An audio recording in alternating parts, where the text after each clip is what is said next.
Sagacious academy के इस platform पर आपका स्वागत है। आज हम आपके साथ डिस्कस करेंगे समुद्रयान मिशन के बारे में। जैसे हमने पहले भी आपके साथ डिस्कस किया आदित्य L1 मिशन, जो कि सूरज को स्टडी करने के लिए गया था, ठीक है, लॉन्च किया गया था। और हमने चंद्रयान 3 मिशन के बारे में आपके साथ बात की, वो चंद्रमा को स्टडी करने के लिए भेजा गया था, ठीक है। तो आज हम डिस्कस करेंगे समुद्रयान मिशन है, समुद्र की स्टडी करेगा, समुद्र के मिनरल सोर्सेज की स्टडी करेगा और उनको समुद्र सोर्सेज को एक्सट्रैक्ट करने की कोशिश करेगा। जितने भी समुद्र में रिसोर्सेज पाए जाते हैं उनको एक्सट्रैक्ट करने की कोशिश करेगा समुद्रयान मिशन, ठीक है। इसका समुद्रयान मिशन के बारे में देखेंगे, इसका सिग्निफिकेंस क्या है, इसका महत्व क्या रहेगा। डीप ओशन मिशन, देखो ये तो सब मिशन है समुद्रयान मिशन, और जो डीप ओशन मिशन है ये अम्ब्रेला मिशन है। डीप ओशन मिशन के तहत ही समुद्रयान मिशन लॉन्च किया जा रहा है, तो ये हम स्टडी करेंगे डीप ओशन मिशन के बारे में भी। और जो अदर छोटे छोटे सिमिलर मिशन चलाए गए हैं गवर्नमेंट ऑफ इंडिया द्वारा, उनकी स्टडी भी हम करेंगे इस वीडियो में। अब समुद्रयान मिशन क्या है, चंद्रयान 3 की सक्सेसफुल लॉन्च के बाद और आदित्य L1 की सक्सेसफुल लॉन्च के बाद इंडियन साइंटिस्ट अब समुद्र की स्टडी करना चाह रहे हैं। जो 2000, वैसे तो ये समुद्रयान मिशन की बातें कभी से चल रही, 2021 से चल रही हैं, तो ये समुद्रयान मिशन अब अंडरवे, लगभग प्रिपेयर है, ठीक है। और 2024 तक ये अपने पहले ट्रायल पूरे कर लेगा, जनवरी-फरवरी 2024 तक, और ठीक है, पहले ट्रायल पूरे कर लेगा। और इसका मकसद क्या है समुद्रयान मिशन का? समुद्रयान मिशन का मकसद है कि ये 3 पर्सनल समुद्र में भेजेगा, लगभग 6000 मीटर की डेप्थ तक ये एक व्हीकल में, जिस व्हीकल को मत्स्य 6000 बोला जाता है, लगभग 6000 मीटर की डेप्थ तक 3 पर्सन को भेजेगा। और वहां पे वो एक्सप्लोर करेंगे डीप सी सोर्सेज को, जैसे मिनरल होते हैं, सोर्सेज पाए जाते हैं, जैसे कोबाल्ट पाया जाता है समुद्र में, ठीक है, निकल पाया जाता है, मैग्नीज पाया जाता है। तो इन सबकी एक्सप्लोरेशन के लिए मत्स्य 6000 व्हीकल में 3 पर्सन भेजे जा रहे हैं समुद्रयान मिशन के तहत इंडियन गवर्नमेंट द्वारा, ठीक है। अब ये जो मत्स्य 6000 सबमर्सिबल है, आप इसको सबमरीन नहीं बोलेंगे, ये मत्स्य 6000 ये एक सबमर्सिबल व्हीकल है जो डिजाइन किया जा रहा है national institute of ocean technology द्वारा, ठीक है। ये national institute of ocean technology ये चेन्नई में है और ये मिनिस्ट्री ऑफ अर्थ साइंसेज के अंडर आता है, ठीक है। और जो मत्स्य 6000 ओशन स्पेसक्राफ्ट है, इसके साथ कई और भी इंस्ट्रूमेंट्स होंगे, कई और भी इक्विपमेंट्स लगाए जाए, जैसे autonomous Koring system, autonomous under water vehicle, और भी कई डीप सी माइनिंग सिस्टम, जो माइनिंग के काम आएगा। वहां पे माइनिंग भी तो करनी पड़ेगी रिसोर्सेज की, और under water autonomous under water vehicle वो वहां पे मूव करेगा, ठीक है। और कोरिंग के लिए ऑटोनॉमस कोरिंग सिस्टम होगा, ठीक है। और इसका काम क्या होगा, जो डीप सी सोर्सेज है उनको एक्सप्लोर करना। ये सभी जो रिसोर्स जो इक्विपमेंट्स भेजे जा रहे हैं, इंस्ट्रूमेंट भेजे जा रहे हैं, उनको स्टडी करना ही इनका काम होगा। अब समुद्रयान मिशन की जो एंड्योरेंस कैपेसिटी कितनी होगी, इसकी कैपेबिलिटी कितनी होगी, इसके सर्वाइव करने की कैपेबिलिटी कितनी होगी।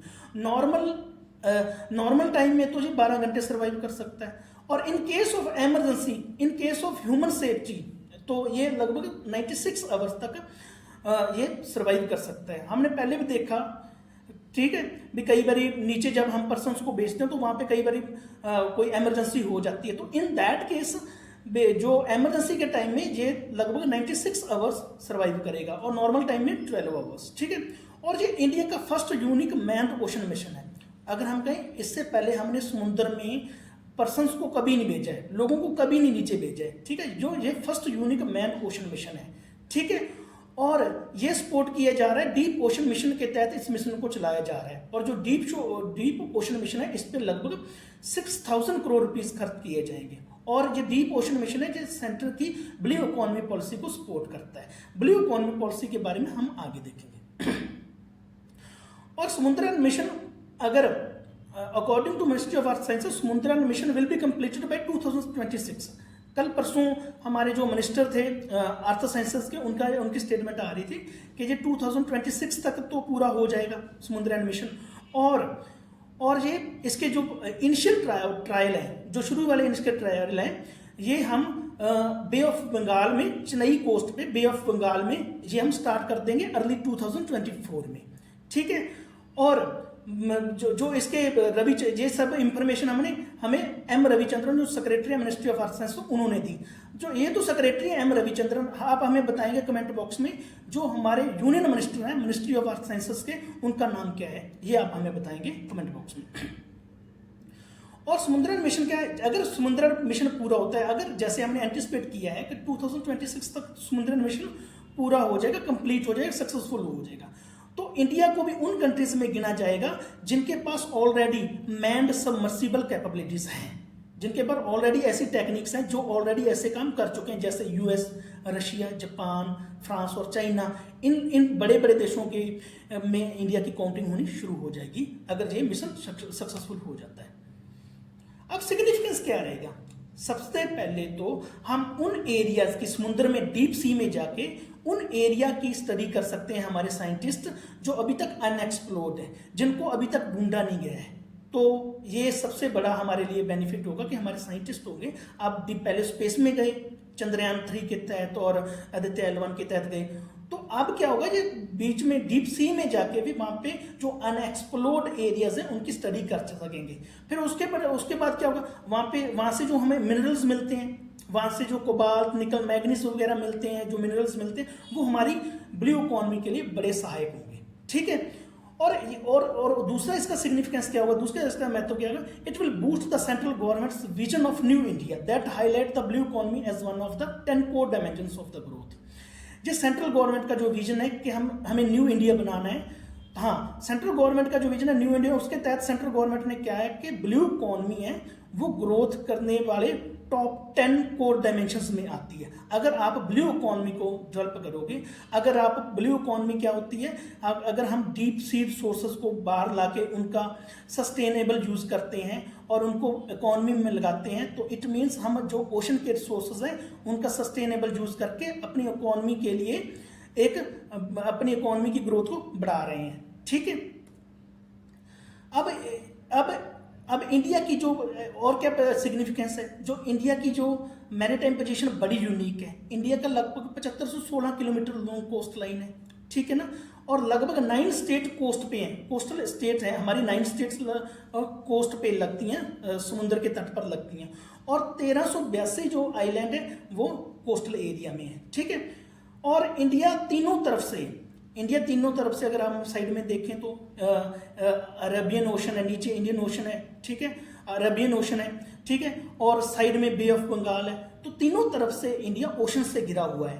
तो ये एक मेजर इकोनॉमिक फैक्टर हो सकता है कि हम वहाँ के इस कोस्टल एरिया की फिशरीज को यूज करके, एक्वाकल्चर को यूज करके, वहाँ पे टूरिज्म वगैरह एस्टेब्लिश करके और लाइवलीहुड के लिए ये बेनिफिशियल हो सकता है। तो ये हमारे लिए जो हमारा मिशन है समुद्रयान मिशन, ये हमारे लिए बहुत बेनिफिशियल हो सकता है आने वाले टाइम में, अगर हम सस्टेनेबल यूज करते हैं ओशन रिसोर्सेज का।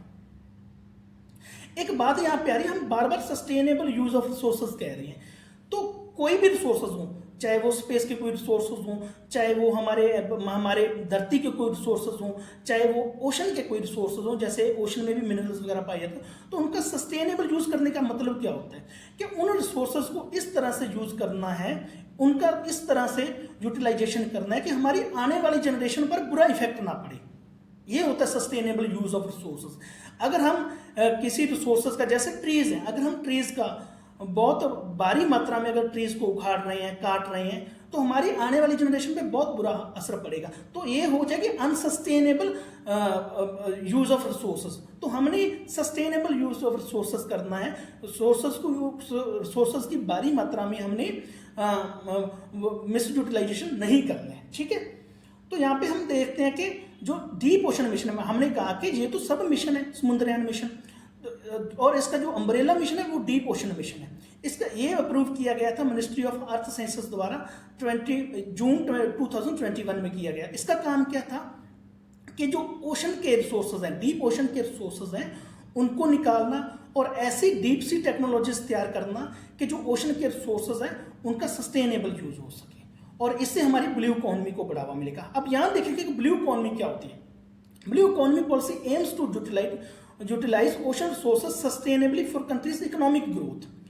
जो ब्लू इकोनॉमी होती है वो ओशन रिसोर्सेज का इसका एम होता है कि ओशन रिसोर्सेज को ऐसे यूज किया जाए, सस्टेनेबली यूज किया जाए ओशन रिसोर्सेज को, जिससे कंट्री की इकोनॉमिक ग्रोथ हो सके, लोगों की लाइवलीहुड इंप्रूव हो सके, जॉब क्रिएशन हो सके, जॉब अपॉर्चुनिटीज अवेलेबल हो सके ब्लू इकोनॉमी में लोगों को।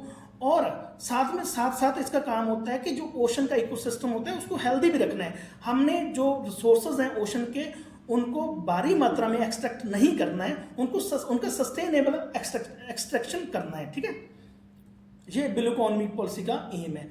और भी कई इनिशिएटिव हमारी गवर्नमेंट ने चलाए, जैसे इंडिया और नॉर्वे ने एक टास्क फोर्स तैयार की थी ब्लू इकोनॉमी को का सस्टेनेबल यूज करने के लिए, ठीक है। ये 2020 में ये टास्क तैयार की गई थी। इनका काम क्या था कि ओशन रिसोर्सेज को सस्टेनेबल यूज करना, ठीक है। एक सागरमाला प्रोजेक्ट चलाया गया था। इसका काम क्या था कि बंदरगाह को डेवलप करना, बंदरगाह को डेवलप करना और उसका मॉडर्नाइजेशन करना। अब बंदरगाह या पोर्ट को हम कैसे डेवलप कर सकते हैं? अगर हम उसे IT इनेबल सर्विसेज से जोड़ दें तो हम पोर्ट लेड डेवलपमेंट कर सकते हैं।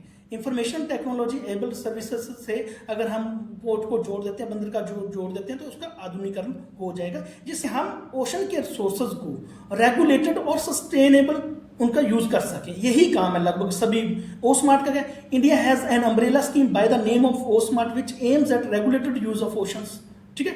भी जो ओशंस का यूज होना है वो रेगुलेटेड होना है, जो वो अनरेगुलेटेड नहीं हो सकता, ठीक है। मैरीन रिसोर्सेज जो हमारे उसमें पाए जाते हैं, पानी में पाए जाते हैं, मैरीन रिसोर्सेज जो पाए जाते हैं, उनकी सस्टेनेबल डेवलपमेंट करना और रेगुलेटेड यूज ऑफ ओशंस करना, यही काम है ओ स्मार्ट का। अब इंटीग्रेटेड कोस्टल जोन मैनेजमेंट, इसका क्या फोकस है? ये कोस्टल के जो समुद्र के तट पर या कोस्टल के जो मरीन रिसोर्सेज होते हैं उनका कंजर्वेशन करना, उनको बचा के रखना है। और जो वहाँ पे कोस्टल एरिया में जो कम्युनिटीज रहती हैं उनकी लाइवलीहुड को इम्प्रूव करना है, उनकी लाइवलीहुड अपॉर्चुनिटीज को इम्प्रूव करना है, ताकि वो अपना जीवन सही तरह से व्यतीत कर सके। और क्या इनिशिएटिव्स लिए गए हैं? नेशनल फिशरी पॉलिसी इंडिया ने क्रिएट की है। इसका क्या मतलब है? It has a national fishery policy for promoting blue growth initiative, कि ब्लू ग्रोथ कैसे इनिशिएटिव लेने हैं। हाँ, इसका मतलब, इसका कहने का भी यही है कि जो फिशेस हैं उनका सस्टेनेबल यूटिलाइजेशन करना है, अनसस्टेनेबल यूटिलाइजेशन नहीं करना है। और जो फिशरी वेल्थ है हमारा, उसका जो एक्वेटिक रिसोर्सेज हैं, जो पानी में पाए जाने वाले जीव जंतु हैं, उनका उस मात्रा में ही उनका वो करना है, यूज करना है, ताकि आने वाली जनरेशन के लिए, आने वाले टाइम के लिए हमारे लिए ये अनसस्टेनेबल सिद्ध ना हो जाए। तो ये कई इनिशिएटिव थे जो हमने देखे। हमने सबसे पहले डिस्कस किया समुद्रयान मिशन के बारे में, डीप ओशन मिशन के बारे में हमने डिस्कस किया। तो अब यहीं पे हम समाप्त करते हैं हम आज के इस सेशन को। Thanks for being with us.